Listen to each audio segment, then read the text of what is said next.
नमस्कार। मैं डॉक्टर पुष्पा विश्नोई, राजकीय महाविद्यालय बावड़ी। आज हम भारतेंदु हरिश्चंद्र के साहित्यिक व्यक्तित्व एवं कर्तृत्व पर प्रकाश डालेंगे। ध्रुत पाठ के कवि के ध्रुत पाठ के रचनाकार में भारतेंदु हरिश्चंद्र के जीवन परिचय, उनकी रचनाओं आदि पर बात करेंगे। भारतेंदु युगीन परिस्थितियां थी वो बहुत ही विकट थी। बाबू भारतेंदु हरिश्चंद्र का जन्म जिस युग में हुआ उस समय भारत की राजनीतिक, सामाजिक, सांस्कृतिक, आर्थिक एवं साहित्यिक परिस्थितियां विकट थी। इन विकट परिस्थितियों में उन्होंने साहित्य लेखन का कार्य प्रारंभ किया तथा उसे पर्याप्त गति भी दी। उन्होंने अपनी लेखनी, नाटक, कविता, निबंध आदि विधाओं में बराबर चलाई। उनका जो युग था वह राजनीतिक दृष्टि से अंग्रेजी शासन का समय था और सामाजिक परिस्थितियों में भारत में विभिन्न प्रकार के समाज सुधारक है वो विभिन्न संस्थाओं के माध्यम से कार्य कर रहे थे, जिसमें राजा राम मोहन राय का ब्रह्म समाज, केशव चंद्र सेन का प्रार्थना समाज, आर्य समाज, थियोसॉफिकल सोसाइटी आदि भारतीय समाज में नवीन चेतना के विकास और परंपरागत रूढ़ियों, परंपरा और अंधविश्वासों से मुक्ति दिलाने के लिए प्रयासरत था। रामकृष्ण परमहंस, स्वामी विवेकानंद, योगी अरविंद के आध्यात्मिक और दार्शनिक विचारों ने भी जनता को आधुनिक बोध दिया। इन्हीं सभी का प्रभाव भारतेंदु युगीन समाज पर भी देखा जा सकता है। समाज में प्रचलित विधवा विवाह, सती प्रथा, बाल विवाह पर रोक, अछूतोद्धार, जाति प्रथा में शिथिलता लाने के लिए विभिन्न समाज सुधारकों के साथ साथ हरिश्चंद्र जी ने भी अपने साहित्य के माध्यम से भरपूर प्रयास किए और उन्होंने अपने साहित्य में तत्कालीन राजनीतिक परिस्थितियों को भी उकेरा तथा सांस्कृतिक परिस्थितियों का भी चित्रण उनकी रचनाओं में मिलता है। और भारत के लोगों की आर्थिक परिस्थितियां भी उस युग में कोई विशेष अच्छी नहीं थी। महंगाई, अकाल, टैक्स, दरिद्रता भारतेंदु युग की प्रमुख आर्थिक समस्याएं थी। सन 1857 की क्रांति के बाद अंग्रेजों ने अपने समर्थकों को बड़ी बड़ी जागीरें दी, जमीन प्रथा को प्रोत्साहन दिया और कृषक वर्ग पर मालगुजारी का बोझ लादकर उन्हें दीनहीन बना दिया। पूंजीपतियों का बोलबाला होने के कारण श्रमिक और कृषक वर्ग है वो शोषण की चक्की में पिस रहे थे और इन्हीं विषम आर्थिक परिस्थितियों ने भारतेंदु हरिश्चंद्र ने अपनी लेखनी के माध्यम से उकेरा भी। अंग्रेज राज सुख साज सजे सब भारी, पे धन विदेश चली जात ये अति खवारी, ताहू पे महंगी काल रोग बिस्तारी, दिन दिन दूनो दुख ईस देत हा हारी, सबके ऊपर टिकस की आफत आई, हा भारत दुर्दशा देखी न जाई। साहित्यिक परिस्थितियां भारतेंदु युगीन साहित्य में तत्कालीन राजनीतिक, सामाजिक, सांस्कृतिक और आर्थिक स्थितियों का वर्णन मिलता है। वहीं जहाँ तक रीतिकाल में अधिकतर साहित्य व राजमहलों में पलने वाला साहित्य था, वहीं भारतेंदु युगीन साहित्य भारतीय जन जन की समस्याओं को उजागर करने वाला साहित्य बन गया। भारतेंदु युग आधुनिक हिंदी साहित्य का प्रवेश द्वार माना जाता है। इस युग की सबसे महत्वपूर्ण घटना है गद्य का आविष्कार तथा खड़ी बोली हिंदी का साहित्य में गद्य और पद्य दोनों क्षेत्रों में स्वीकृत होना। इसके साथ ही भारतेंदु युग में हिंदी साहित्य में विविध विधाओं का प्रचलन हुआ। कहानी, उपन्यास, नाटक, आलोचना, एकांकी आदि भारतेंदु युग के प्रमुख कवि और एवं लेखक थे।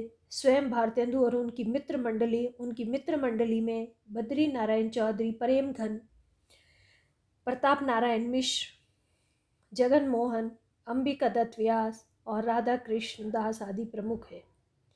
भारतेंदु जी के साहित्यिक व्यक्तित्व का जहाँ तक परिचय की बात है, भारतेंदु श्री हरिश्चंद्र जी का जन्म भाद्रपद शुक्ल पंचमी ऋषि पंचमी संवत 1907 तारीख 1 सितंबर सन 1850 ईस्वी को काशी में हुआ था तथा माघ कृष्ण षष्ठी संवत 1941 तारीख 25 जनवरी सन 1885 में उनका देहावसान हुआ था। विभिन्न स्थानों की यात्रा करना भारतेंदु जी की रुचि का विषय था। आपने 35 साल के जीवन काल में कई स्थानों की यात्रा की तथा लेखनी में भी आपका कोई जोड़ नहीं था। भारतेंदु हरिश्चंद्र के पिता गोपाल चंद्र दास संस्कृत भाषा और हिंदी के प्रकांड विद्वान थे। वे स्वयं साहित्य रचना करते थे। पिता की विरासत में भारतेंदु बाबू हरिश्चंद्र की बुद्धि भी अत्यंत तेज थी। आपके बारे में कहा जाता है कि आपने केवल 5 वर्ष की अवस्था में निम्नलिखित दोहा बनाया था। ले बियोड़ा ठाड़े भये श्री अनुरुद्ध सुजान, बानासुर की सेन को हनन लगे बलवान। तत्कालीन युग में भारतेंदु जी की पहचान उनकी दानशीलता के कारण भी थी। आपने कभी किसी गरीब को खाली हाथ नहीं जाने दिया। आपकी दानशीलता के कारण आपको कई बार परिवारजनों के कोप भाजन भी बनना पड़ा था। भारतेंदु जी का नाट्य साहित्य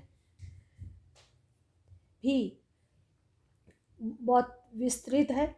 नाट्य कला के विकास यात्रा में कालिदास, हर्ष, भवभूति जैसे अनेक विश्वविख्यात नाटककारों के नाम गिनाए जा सकते हैं, लेकिन आधुनिक गद्य काल में इस कड़ी में भारतेंदु जी का नाम भी जुड़ गया था।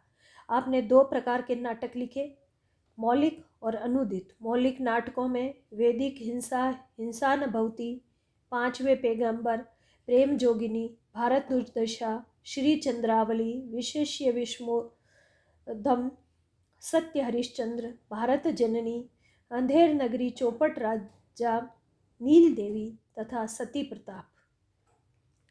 अनुदित नाटकों में विद्या सुंदर, रत्नावली, पाखंड विडम्बन, धनंजय विजय, मुद्रा राक्षक, दुर्लभ बंधु, कर्पूर मंजरी। भारतेंदु के इन सभी नाटकों में विषय की विविधता भी है।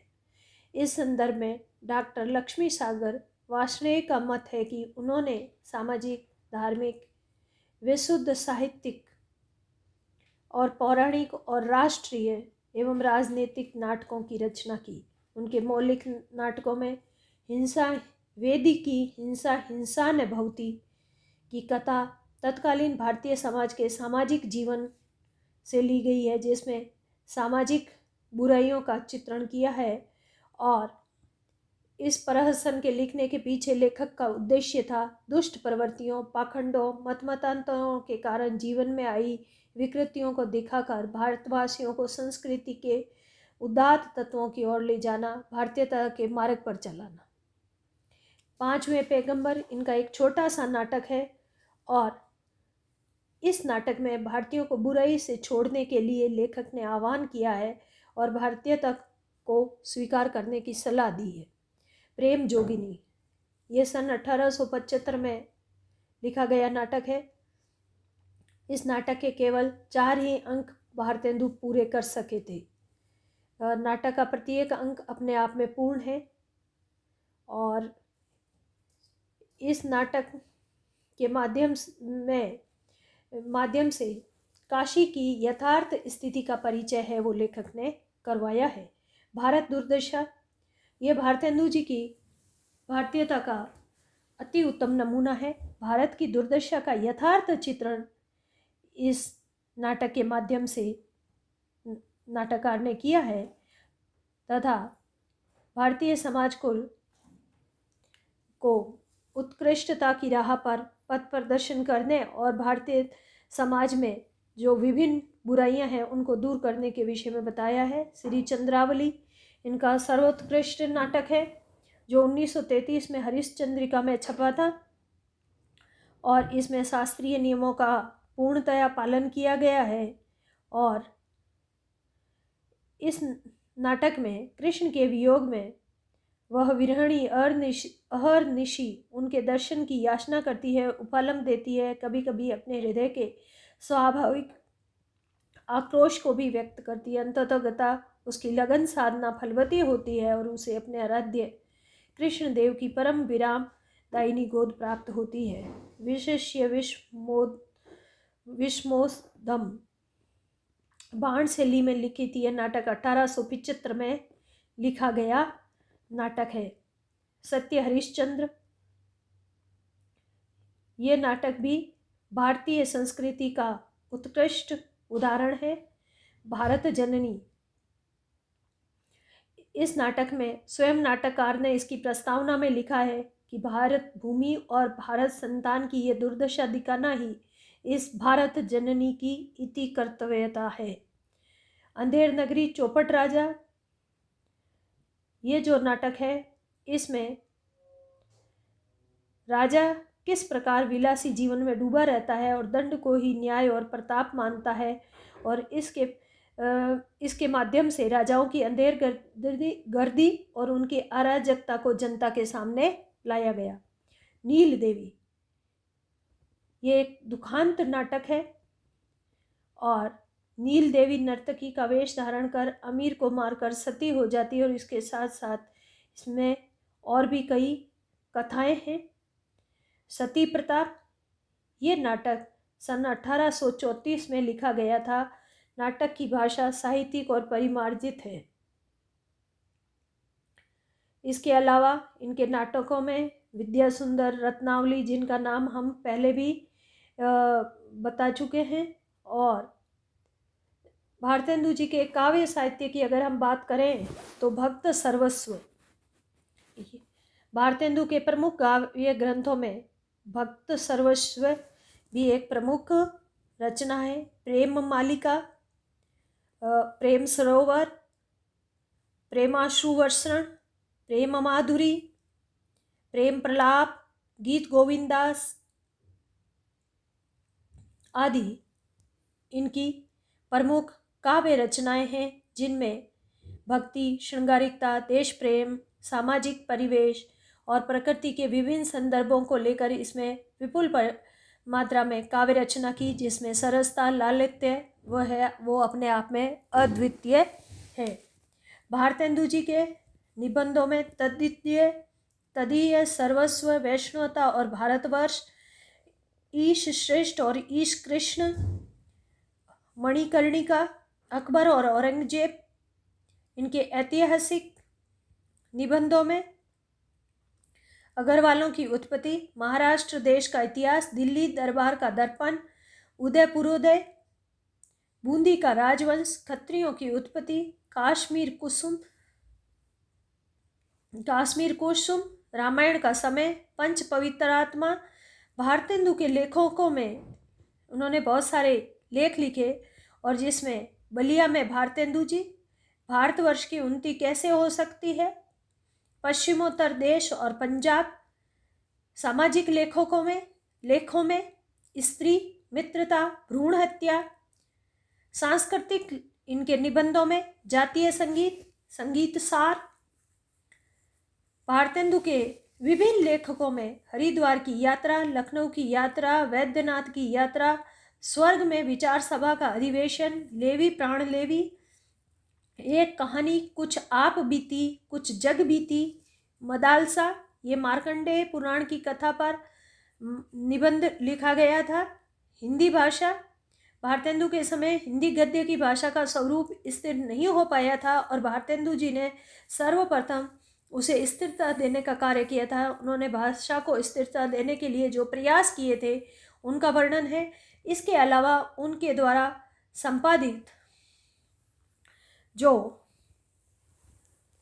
पत्र पत्रिकाएं हैं उनमें कवि वचन सुधा आदि, उन्होंने कवि वचन सुधा के नाम से शुरू किया था। और पत्र पत्रिकाओं में सबसे बड़ी क्रांति तो है वो द्विवेदी जी के समय आई थी।